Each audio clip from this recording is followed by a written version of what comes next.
घडल्या, का घडला, कसा घडला, याचं उत्तर आपल्याला काही मुद्द्यांमध्ये सापडतं.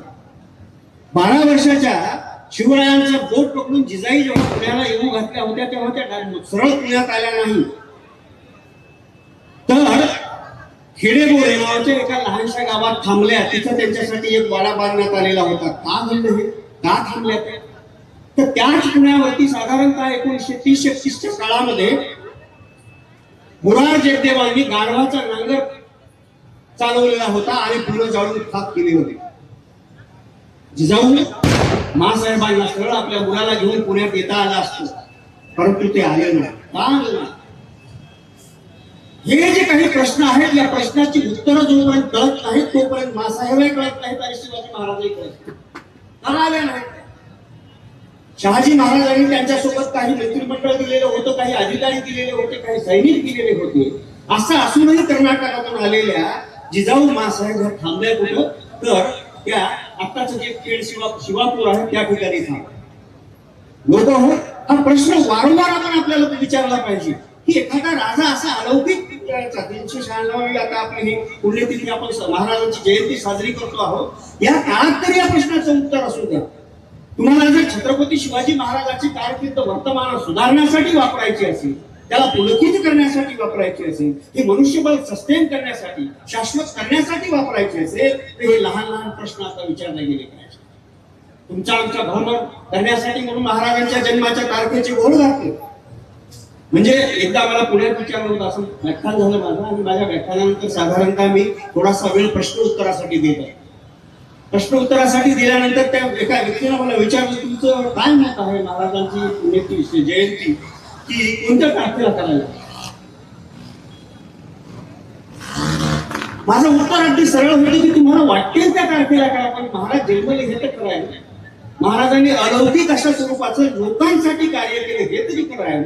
असं असेल तर तुम्हाला प्रश्न पडला पाहिजे की हा लोकोत्तर पुरुष कसा घडला, आणि त्याचं पहिलं उत्तर, पहिला प्रश्न जो आहे की जिजाऊ औस आहे ह्या शिवाजीचं बोट धरून सरळ पुण्यात का आल्या नाही, त्या तिथे का थांबल्या? त्या प्रश्नाचं लोकांनी दिलेलं उत्तर असं होतं की जगदेवानी पुण्यावरती गाढवाचा नागर फिरवलेला होता आणि पुणे जाळून टाकलेलं होतं, अशा ठिकाणी त्या काय.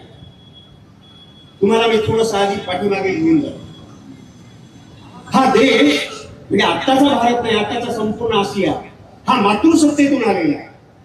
मातृसत्ता काय असते?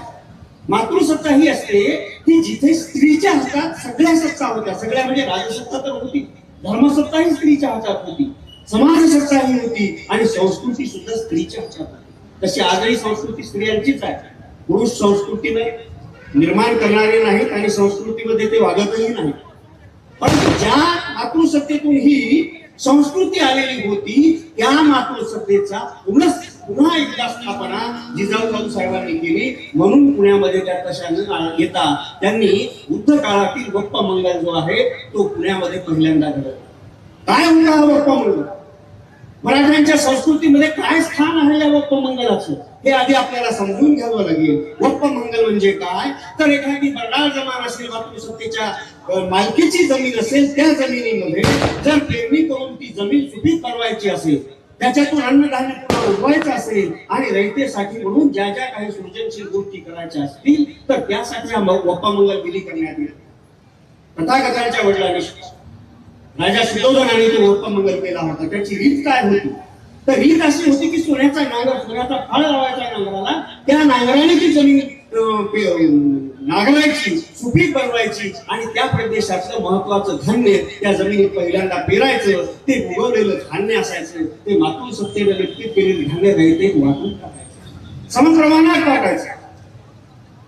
म्हणून एक विचार परंपरा आहे, तशी संस्कृतीची एक स्वतंत्र परंपरा आहे, आणि ती परंपरा असं सांगते की जिजाऊ साहेबांनी पुण्यामध्ये तो वप्पा मंगल विधी साजरा केला, आणि बाळ शिवाजीच्या हातामध्ये त्या सोन्याचा फाळ लावलेला नागर दिला. सुंदर अशा बैलजोडीने ते नागराने ती जमीन कसली, आणि मग तिथे डागडुजी करून एका नव्या संस्कृतीला सुरुवात. या घटनेकडे आपण फार छोट्याशा गतीने पाहू नका, कारण संस्कृती आणि माणसाच्या सगळ्या संवेदना ज्या जागृत होतात त्या अशा घटनांनी होतात. आणि जोपर्यंत या घटना आपल्याला कळत नाही, कारण लोकमंगलमध्ये एका तासाचा तो विधी नव्हता, तर तिथून पुढच्या काळामध्ये जी रयत या शिवाजी महाराजांच्या राज्याखाली येणार आहे, त्यांचं नेतृत्व मानणार आहे, त्या रयतेला समतेचा संदेश देण्याचं काम त्या लोकमंगलाने केले. कोणतं ही समतेची मुळं कोणती होती? ही समता फक्त काही अन्नधान्यापुरती मर्यादित नव्हती, ती होती सामाजिक समता. गणांच्या भूमीमध्ये ज्या पद्धतीनं उत्पन्नाचं सामायिक वाटप व्हायचं, त्याच सामायिक वाटपाचा सिद्धांत त्या काळी छत्रपतींना मासाहेब जिजाऊंनी घालून दिला. म्हणून पुढच्या काळामध्ये रयतेच्या भाजीच्या जेठालाही हात लावता कामा नये अशी आज्ञा छत्रपती शिवाजी महाराजांनी आपल्या सैनिकांना केलेली होती. जोपर्यंत लोक तुमच्या सोबत आहेत तोपर्यंत राजाचं अस्तित्व असतं. हे लोक तुमच्या सोबत असणे कशासाठी आणि कसं गरजेचं होतं याचा एक सैद्धांतिक मांडणी मी तुमच्या पुढे ठेवतो. या महाराष्ट्रात छत्रपती शिवाजी महाराजांच्या आधी देवगिरीच्या यादवांचं राज्य होतं. हंपी हे त्यांचं केंद्र होतं. या देवगिरी यादवांच्या मध्ये अतिशय 200-250 वर्ष हे राज्य चाललं. आपल्याकडच्या पूर्ण कर्नाटक आणि जवळपास औरंगाबाद पर्यंत मुलगा सगळा त्या राज्याच्या मालकीचा होता. प्रचंड मोठं राज्य, मराठांचं राज्य. या राजाच्या कृष्णदेवराय राजाचा जावाई जेव्हा रामदेवराय लग्नासाठी गावात आला होती, तेव्हा त्या वेशीला सोन्याचा मुलामा दिलेला होता. आपल्याकडे दगडाच्या वेशी असतात, सोन्याचा मुलामा दिलेला होता. आणि हत्तीवरती जी अंबारी होती राजा रामदेवांना बसायला, त्या हत्तीच्या अंबारीला सुवर्ण पत्रा लावलेला होता. अशा पद्धतीने त्या लग्नाला तो नवरदेव म्हणून आला. पुढे काळ बदलला आणि आदिलशाही म्हणजे सुरुवातीच्या आदिलशाहीच्या यावनी आक्रमण करून कृष्णदेवरायांचा पराजय केला. कृष्णदेवरायांचं मुख कापण्यात आलं. ते नालीला बसवलं, मुलीला. राजा रामदेव त्यांचा जो जावाई होता त्यांचं जे मारलं त्याला आणि त्याचं शेवट जे होतं ते त्या कमानीला लटकवलं. ज्या सोन्याच्या कमानीतून तो आत आलेला होता त्या कमानीला लटकवलं. त्याच्या अंगावरती चालत आणण्यात आली होती. परंतु एवढ्या मोठ्या साम्राज्यातल्या एका सुद्धा नरश्रेष्ठाला असं वाटलं नाही की माझ्या राजाला मी तिथून उतरवीत झाली आणि त्याचा इमामात अंतर्विधी केलं, असं वाटलं. माझ्या पुढे अनेकदा हा प्रश्न आला की असं का वाटलं असेल? लाखो लोकांचा चाहता असलेला कृष्णदेवराय, हजारो लोकांचा चाहता असलेला रामदेवराय यांना कशा पद्धतीचं मरण कळालं आणि मरणानंतर त्याची विटंबना का झाली? या प्रश्नाच्या उत्तरात आम्ही कधीच पडलो नाही. उलट शिवकाळामध्ये काही दर्शन माझ्या समोर येत आहे की पन्हाळ्याच्या किल्ल्यावरती अडकल्यानंतर पन्हाळ्याला जेव्हा वेढा घालण्यात आला तेव्हा एक प्रतिशिवाजी निर्माण केला गेला. त्या प्रतिशिवाजीला टोप घातला, महाराजांचे कपडे घातले आणि पालखीतून आजूबाजूला मिरवत नेलं सैन्याची फिरायली करताना. कशासाठी? की याला पकडावं आणि महाराजांनी सुखरूप विशाळगडाकडे का? तेव्हा तो शिवाकाशीत होता. बघा, प्रत्येक जातीला आज महत्व आलेलं आहे. ते का आलेलं आहे, कसं आलेलं आहे याच्यावरती चर्चा आपण इथं करणार नाही. जाती व्यवस्था ही त्याही काळात होती, पण जाती व्यवस्था काय म्हणून होती?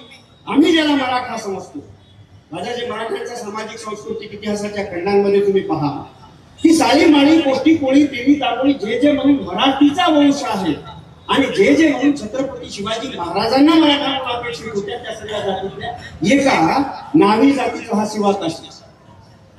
जेव्हा त्याला टोप घातला, त्याच्या अंगावरती ती वस्त्र चढवली आणि मिरवणुकीसाठी त्याला नेण्यात आलं, तेव्हा शिवाकाशीला हे माहित नाही की थोड्या वेळानंतर मला पकडल्यानंतर काय माझा सन्मान करणार का मला 2-4 खर्च वचन देणार? त्याला हे माहित होतं की मला पकडल्याबरोबर मारून टाकणार आहे.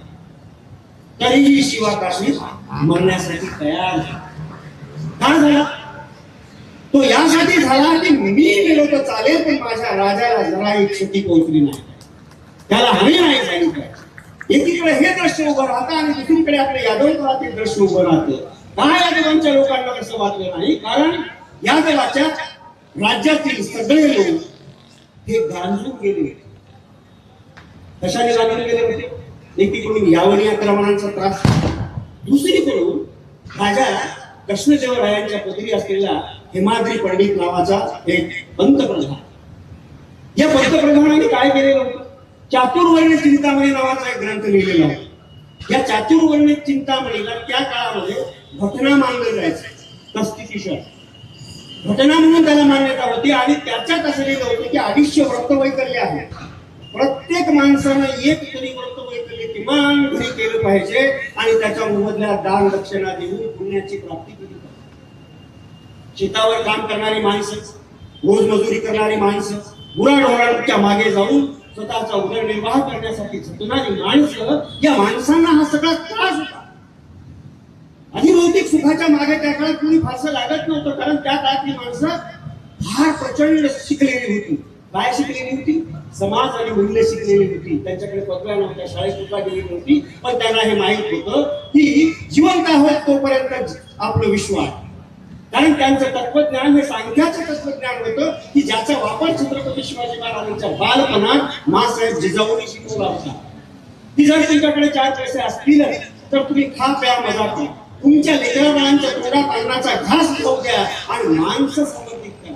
माणसं हीच शक्ती आहे, माणसं हेच तुमचं स्वराज्याचं ब्रीद असलं पाहिजे. माणूस त्रस्त झाला नाही पाहिजे. त्याच्या पाठीमागे राजा बळीची एक उन्नत अशी परंपरा होती. किती लोकांनी शिवकाळ वाचलेला आहे मला माहिती. आता आजकाल काय झाले की आपल्या व्हॉट्सअपच्या युनिव्हर्सिटीत जे लोक बोलतात तेवढाच शिवाजी आम्हाला माहिती. परंतु छत्रपती जर जाणून घ्यायचं असेल तर अशा प्रत्येक प्रसंगाच्या मागे त्यांचं काय होतं. या आता अनेक जणांनी मला हा प्रश्न विचारला की मग जिजाऊ महासाहेबांनी मग तुम्ही स्वतः वगैरे वगैरे वाचलेलं होतं का? कसं शक्य आहे? आणि बाबा तुम्हाला शक्य नाही म्हणजे जगाला शक्य नाही असं तुला होतं. या लखुजी जाधवाच्या घरामध्ये मासाहेब वावरत होत्या, तिथे अनेक सौरसैनी, मागधी, पाली, अर्धमागधी भाषेचे पंडित होते. सोयीस्कर हा एवढा भाग बाजूला टाकलेला आमच्या इतिहासात. शिवाजी महाराजांना स्वतः शस्त्राचं प्रशिक्षण देणाऱ्या आऊसाहेबांना सगळी शस्त्र हाताळता येत होती, लपवता आलं नाही म्हणून ते मान्य तरी केले.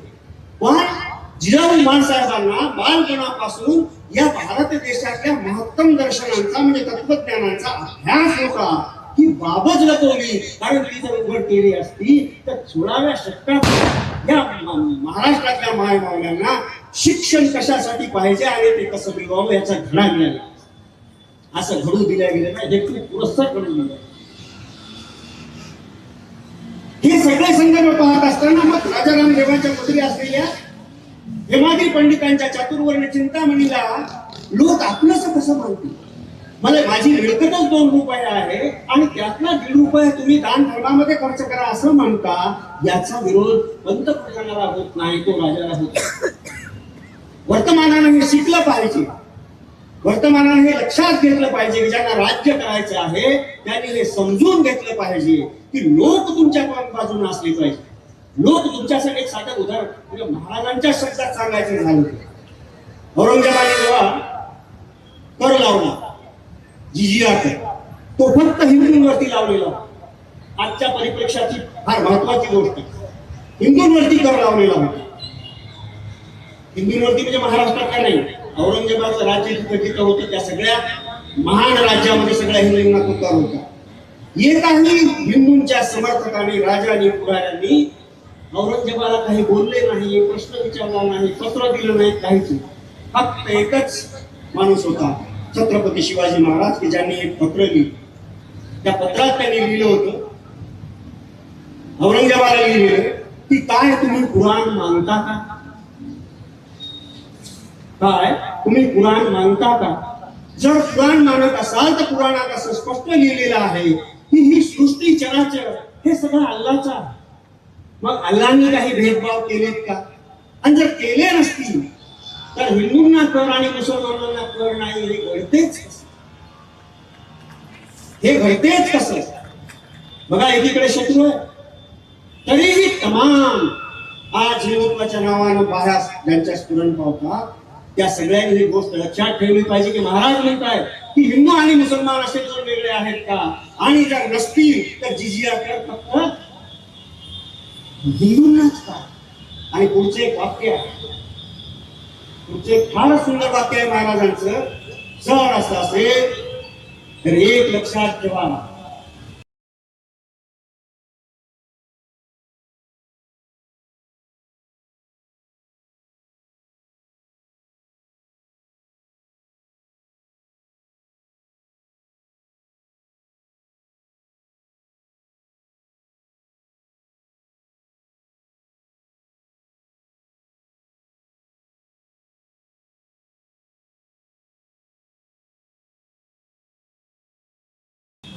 की काळाला दिलेली धमकी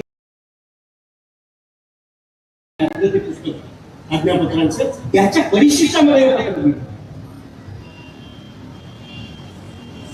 म्हणून छत्रपती शिवाजी महाराज छत्रपती झालेल्याही पेक्षा मला असं वाटतं की मानवतेचे महाराजे बळीच्या नंतर, ताजा बळीच्या नंतर, असुरराज बळीच्या नंतर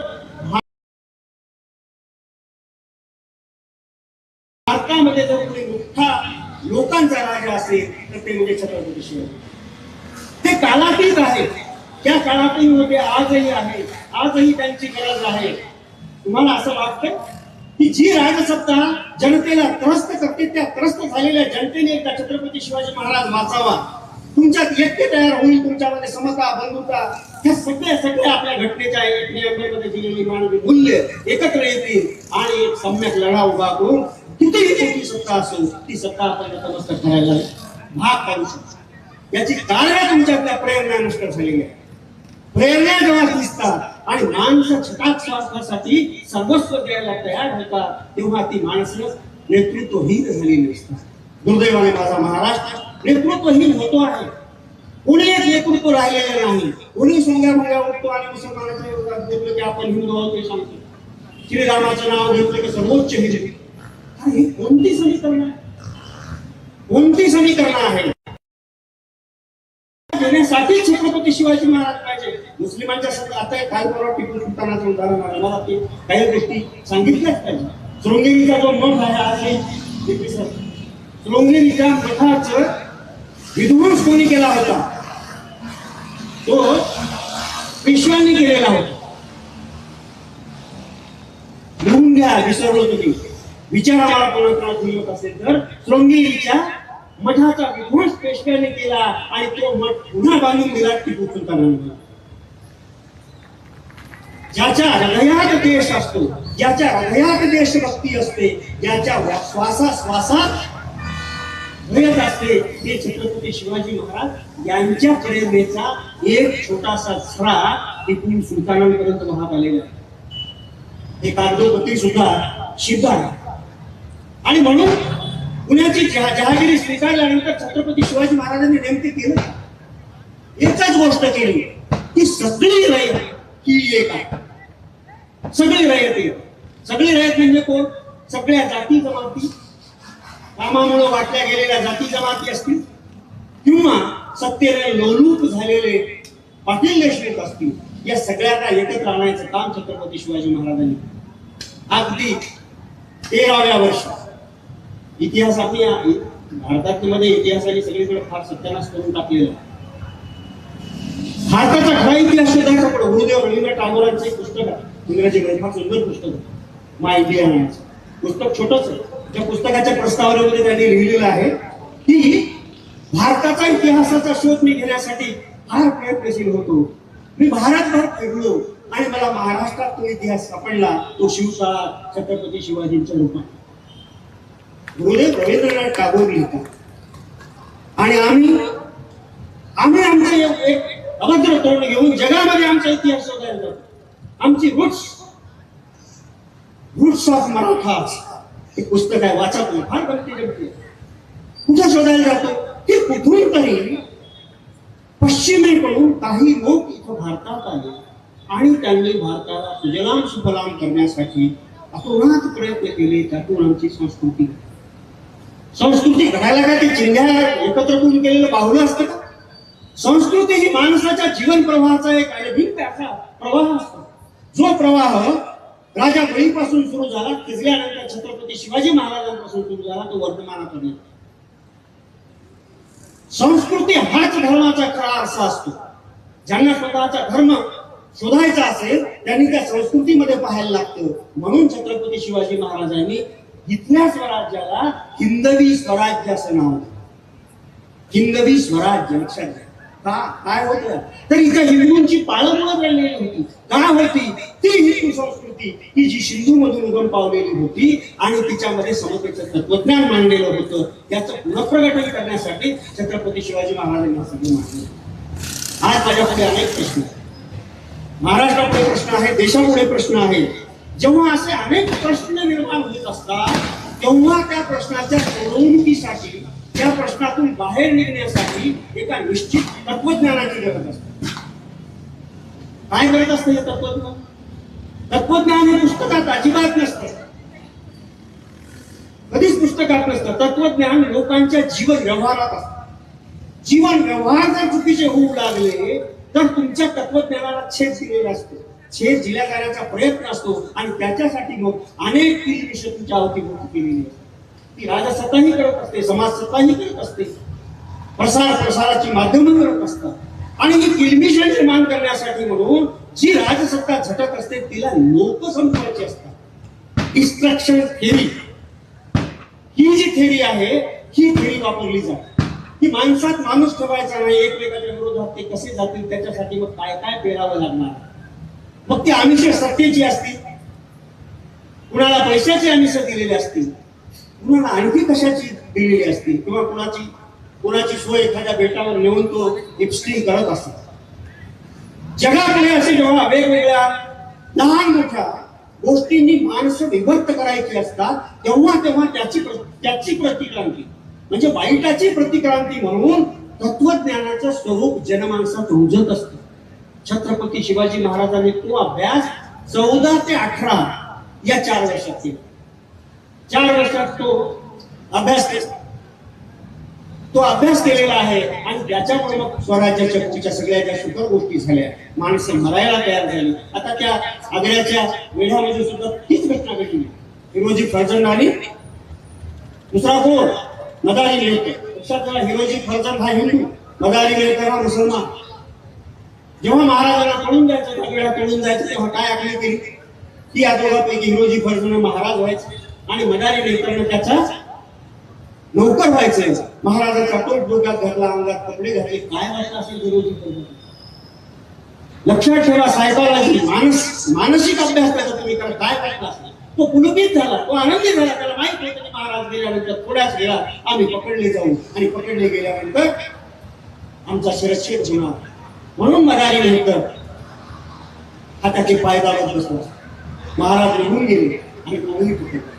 पण त्यांच्या मनात हे निर्माण झालं होतं की ठीक आहे, मला मरणाला तर चालते, मी मेलो तरी हरकत नाही, पण छत्रपती शिवाजी महाराज वाचले पाहिजे. 4 माणसं मेली तर चालतात पण लाखाचा पोशिंदा हा कधीही मेला नाही. सत्ता ही कर्तव्य कठोर जशी असावी लागते तशी ती न्यायप्रियही असावी लागते. छत्रपती शिवाजी महाराज वर्तमानात असते तर काय घडलं असतं अनेकदा आपण चर्चा करतो, बोलतो. ज्या राजाच्या पाटलाचं वारंवार उदाहरण दिलं जातं त्याला पाटीलकी कोणी दिली? महाराजांनी दिली. पाटीलकी देताना केवळ पाटीलकी देऊन एक गळ्यात रत्नाचा हार घालून हातात सनद देणे एवढं सोपं नसतं. त्याला कशी शिक्षण दिलं की पाटीलकी तुला स्वराज्यासाठी करायची आहे. परंतु उन्मत्त झालेल्या रांझ्याच्या पाटलाने एका किल्ल्याच्या किल्ल्यावरती बलात्कार केला. बलात्कार केल्यानंतर काय होईल? महाराजांना कळालं आणि महाराजांनी त्याचे हातपाय छाटले. आज जर असं काही घडलं तर आज माझ्या अवतीभोवती सगळीकडे हे घडत आहे. किती एक बलात्कार होत आहे. बलात्कार करणारा जो असतो त्याचे ज्यांच्याशी लागेबांधे असतात ते अर्ध्या तासात फोन करतात, तिथे जरा सांभाळून घ्या, SP साहेब सांभाळून घ्या जरा, बरोबर आपलंच. ही राजसत्ता आहे का? सत्ता जेव्हा मुठभर लोकांची रखेल बनते तेव्हा स्वातंत्र्याला अर्थच होत नाही. आणि ज्या स्वातंत्र्याला अर्थ नसतो तिथली जनता पेटायला उशीर लागत नाही. छत्रपती शिवाजी महाराजांनी ही ओळखलेली होती. जनतेचे प्रश्न अतिशय सामान्य होते, परंतु सामान्यांचं असामान्यीकरण केल्याशिवाय या सत्तेला उंची लागत नाही. ती सत्ता लोकाभिमुख होत नाही. आज लोकशाहीचे आम्ही आमच्याकडे घटना घटनादत्त स्वातंत्र्यामध्ये आम्ही वावरतो, तरीही आमचे प्रश्न सुटत नाही, आमचे प्रश्न संपत नाही. भाकरीचे प्रश्न असोत का संरक्षणाचे प्रश्न असोत, हे जिथे निर्माण होते तिथे लोकशाही शिल्लक नसते. लक्षात ठेवा. म्हणून आम्ही छत्रपती शिवाजी महाराजांच्या राज्यात लोकशाही नांदत होती असं जे म्हणतो किंवा सांगतो किंवा जगाने हे मान्य केलेलं आहे. आताच्या भारतात लोकशाही आहे का हा प्रश्न आहे.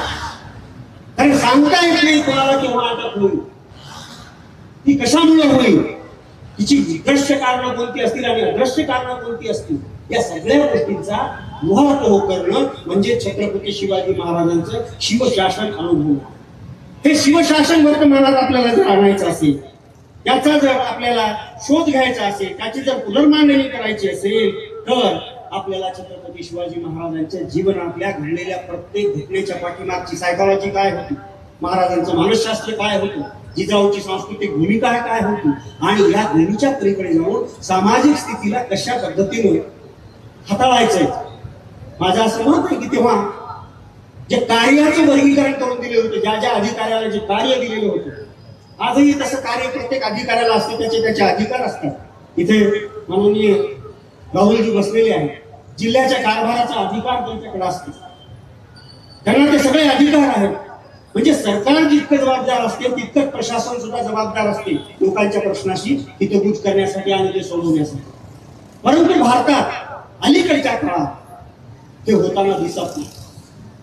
मग ते सरकार कोणाचंही असो, ते काँग्रेसचं असो, आरपीआयचं असो, भाजपचं असो, शिवसेनेचं असो, सरकार कोणतंही असो, सरकारामध्ये बसलेल्या माणसांची नीतिमूल्य ही फार दुर्गान झालेली आहे. का झालेली आहे तर राज्य कोणासाठी, सत्ता कोणासाठी, तर माझं आणि माझ्या परिवारासाठी, रयतेसाठी नाही. मला मागणाऱ्या 50 लोकांना खुश केले की माझी सत्ता अबाधित राहते, अशा स्वरूपाचा वर्तमान जर आपल्याला भेदायचं असेल तर छत्रपती शिवाजी महाराजांच्या काळाकडे, छत्रपती शिवाजी महाराजांच्या काळातील सगळ्या गोष्टींकडे, घटनांकडे आपल्याला संशोधनाच्या डोळ्यातून पाहावं लागेल. आणि त्यासाठी आपण थोडासा अभ्यास केला पाहिजे. खरंच जर छत्रपती शिवाजी महाराजांवर आपलं प्रेम असेल तर आपण हे करू. नसता वर्षाच्या वर्षाला शिवजयंती करायची असेल तर आपण थांबलेलो आहे. सेवा संघाची भूमिका राहिलेली आहे की माणसांनी वाचलं पाहिजे, आपल्या घरावर आपलं डोकं असलं पाहिजे, आपल्या डोक्यात आपला विचार असला पाहिजे. आपला म्हणजे कोणाचा, तर आपला म्हणजे आपल्या माणसांचा. आपली माणसं म्हणजे कोण, तर या सृष्टीमध्ये जे जे मनुष्य शिवतत्वाला स्वीकारतील त्या माणसाच्या विकासाची सुरुवात पुन्हा एकदा आपण छत्रपती शिवाजी महाराजांच्या इतिहासातून करू. एवढं बोलतो आणि थांबतो. मला वाटतं फार वेळ घेतला असेल तर आपली सगळ्यांची क्षमा मागतो.